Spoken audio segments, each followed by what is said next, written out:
nothing is going to get better if I don't change. I need to experience more things. I need to do more things. I need to get out there and actually live instead of being a standby to life. I don't want to be a side character. I want to be the main character. And everybody deserves that in their life. Everybody deserves to be the main character of their story. I'm learning a lot about the subconscious mind. You chose this video for a reason, and I am so grateful that you did. So welcome or welcome back. In this video, I want to talk about why you may feel stuck or why you may feel like nothing is changing. And the number one reason for that is because you're not changing.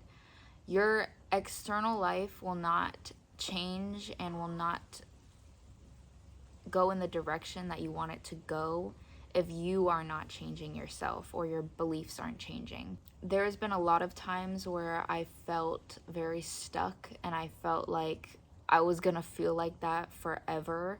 And when you feel like that, you genuinely believe like, oh my God, this is my life now. I have to accept it. And when you accept that your life is going to stay like that, it will. Because we are our own creators of our reality, right? Knowing that if you internalize the belief that you are never going to change and your life is never going to change, that's what's going to happen. What helped me when I felt very stuck was to switch up my routine.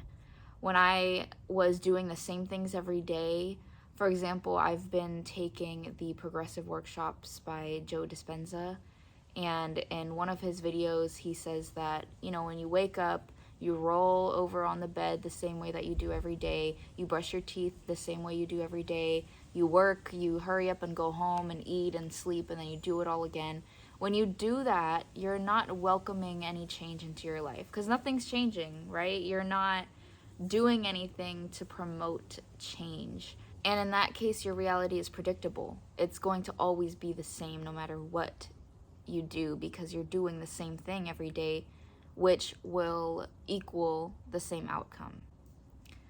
So for me, what helped me, and I think will help anybody on this journey, is to change up your routine. I'm always constantly looking for, okay, what's not working for me? What is working for me? Something that I've been struggling with lately is consistency. That is very hard. I'm sure for everybody, it's hard to be consistent. For example, even just going to the gym or doing yoga or journaling or shadow work, whatever. Things that are rewarding often are the hardest things to do because in order for it to be rewarding, you have to keep doing it. For me, yoga, I've been trying to do that every day. It's been hard because the only time that I really can do it is at night and after work, and I'm tired and I don't feel like it, but I have to push myself to do it. Also, meditation, that's been hard for me to be consistent with. Journaling, most of the time it's just because I'm like, I don't have anything interesting to say. But let me tell you something. Journaling is not about having interesting things to say. You don't have to be interesting when you're writing to yourself. I think a lot of people struggle with that because they want every single word they write down to be life-changing or to be inspiring or motivating or whatever. And it doesn't have to be. A lot of times my journal entries are just like, I had oatmeal for breakfast today. What I find most helpful about journaling is when it is a constant practice, you remember more things about your day. And also when you're thinking like, oh, that also happened to me. Oh, I also had that thought that day. Oh, this is a reoccurring thought. Why do I always think about this? And then it brings about self-awareness to where you can start picking at the pieces to where you feel like they don't belong there. But back to what I was saying about consistency, it is hard, but that is where you have to switch up your routine. Because if it's hard for you, you have to think about how you can make it easier for yourself. For example, my yoga mat, I like to just always have it out. I have a space in my room where I come home, I see it, I think, okay, I have to do yoga. Since it's been in that same spot and I haven't been doing it consistently, maybe it's time for me to change where I put it. Just think about different ways that you can encourage yourself to want to do these things. I was watching a video, I will link it down below, on atomic habits. And one point that it makes is you have to make your habits easily identifiable. Now, what that means is, for example, if you want to learn guitar, put your guitar out where you're always going to see it. Or if you want to learn how to cook, I made a vision board. You could put cooking pictures or pictures of food that you want to make on it. I also want to add that change is the only constant, and we have to embrace it. And if you're not changing, something is wrong, because you should be. People change. We go through different things every day that molds us into who we are. And another thing I want to point out is a lot of us are living in the past. A lot of us are living as our past self. When we wake up, we look for things that reinforce ourself. You know, we look at our bed, we look at our phone, we look at our, we reinforce all these problems that we had yesterday to make us feel, okay, I know who I am. Okay, this is reality. This is what I'm used to. And that's not going to promote growth. You have to look for things that you want to improve on. You can't stay the same. And it's very comfortable to stay the same. It's a very comforting feeling to be who you were yesterday and the day before and the day before. Growth is uncomfortable. It doesn't feel good a lot of the times. Even if it does feel good in that moment, it is hard because, like I said, growth comes from consistency, which is difficult. Even if you're doing something you love, one day you're just not going to want to do it, but you know that you still should, and that's when it gets difficult.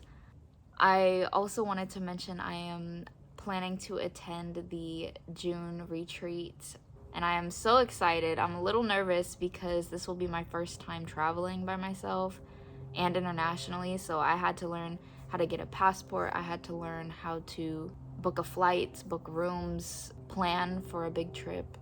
But because I am so strong in my beliefs about manifestation, and I have a goal that I want to keep growing and progressing in, my spiritual practices and my spiritual beliefs, it just fell in my lap. I remember I wanted to do this retreat for so long, and I think it was like a couple weeks ago I saw the posting for it, and the registration opened up on March 9th. That day I was like, okay, what do I have to do? I have to get a passport. Oh my God, I have to do this. I have to do this. It was so much stuff that I had to do, and I've never gotten a passport before, so I had no idea what to do. It took me like 3 hours to research about what to do. I couldn't find an appointment. Appointments for passports right now are very hard to find, at least in my area or within 100 miles of my area. And I was worried. So I was looking at everywhere. There was no appointments. And then on Monday, the week before the Thursday that I had to register, I called a recorder's office and they said, no, we don't have anything till April. And I was like, oh my God, like that's, I was like, I just have to take it. I guess that's fine. And they're like, hold on, we have a cancellation for tomorrow. Can you come tomorrow? And I was like, yeah, I can come tomorrow. So I took off work and I went to do my passport, and it was so funny. The most bizarre thing happened because when I was parking, it wasn't in a good area. It was kind of in a busy area. I'm not used to parallel parking. Thank God there was a space that there wasn't a car parked in front. So I took that spot, I backed into it, and a car was going to park in front of me, and he was like, hey, you could back up more. And I was kind of nervous. I'm not used to parking in a busy street like that. And he got out of the car because he wanted to guide his wife into the parking spot, and he guided me to where I was, I could back up enough, and then he parked in the spot in front of me, and then he left.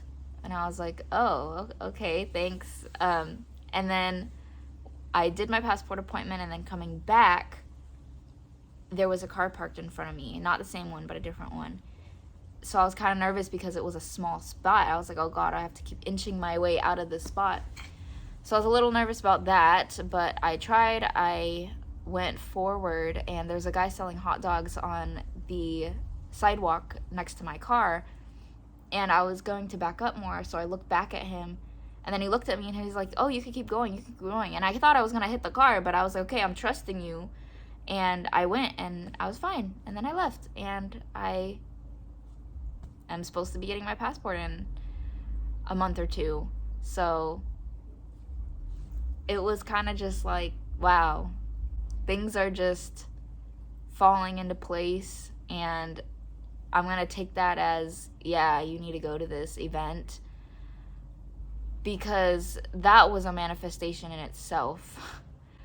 Just the parking, the passport, and I ended up getting the ticket for the retreat on the 9th.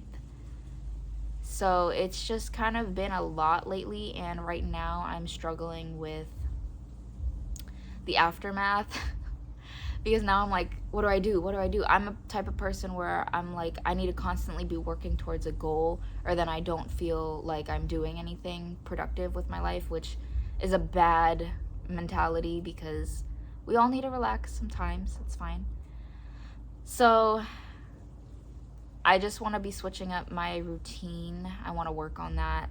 I will probably make a video either during the retreat or after. It's in June, so it's a few months from now, but I want to definitely talk about my experience, because from what I've heard, it's an amazing experience. And yeah, I'm a little nervous because I've heard you're going to be meditating for 5 hours a day for 7 days, and I am not used to that at all. So it's definitely going to be something different, but different is good. And like I said, I want to embrace change, because that's the only way that we're going to grow and evolve, and that's the whole reason why we're here. So I am very excited. Back to the point of this video, you need to change. If you're wondering why your life isn't changing, it's because you are not changing. And try new things. I just realized, okay, I need to change. Something needs to change. I can't keep doing this. So, I started that pole class. I deleted my social media, like in my last video I mentioned. Nothing is going to get better if I don't change. I need to experience more things. I need to do more things. I need to get out there and actually live, instead of being a standby to life. I don't want to be a side character. I want to be the main character. And everybody deserves that in their life. Everybody deserves to be the main character of their story. I just started doing all these things that I feel like are going to push me towards the growth that I desire. Also, this event, this is huge for me. And I even had it on my vision board. I made a vision board at the beginning of this year. That event is on my vision board. A picture of the flight that and the seat that I am going to be sitting in is on that vision board. And that's why I just want to call on here and say, like, manifestation works. If y'all haven't made a vision board, you should really make one, because oh my god, that's amazing. So I'm just very grateful, and I want to keep going in the positive direction that I feel like I've been going in. And everything happens for a reason. Nothing is coincidental.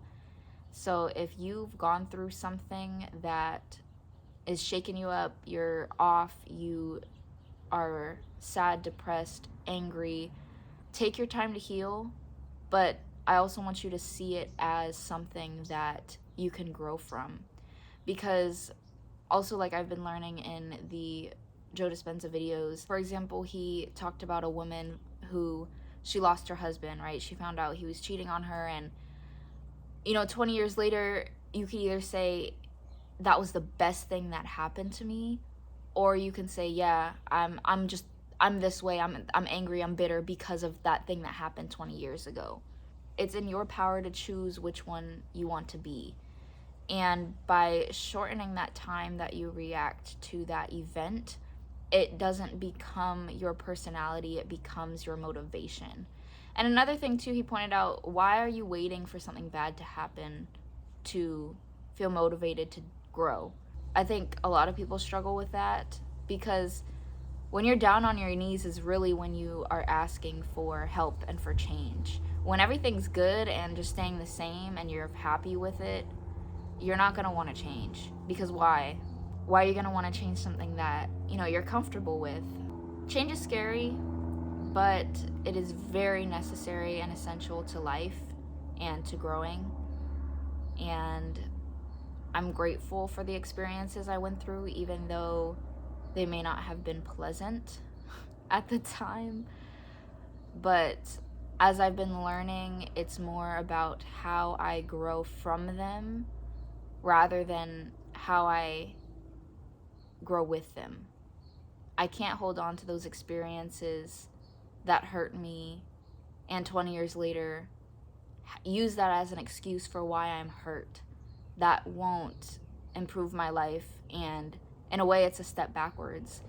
I can't be stagnant from my past, and I can't live as my past self. We are constantly changing and constantly growing, and if we don't accept that, there's a chance that we could stay the same. And who wants to stay the same?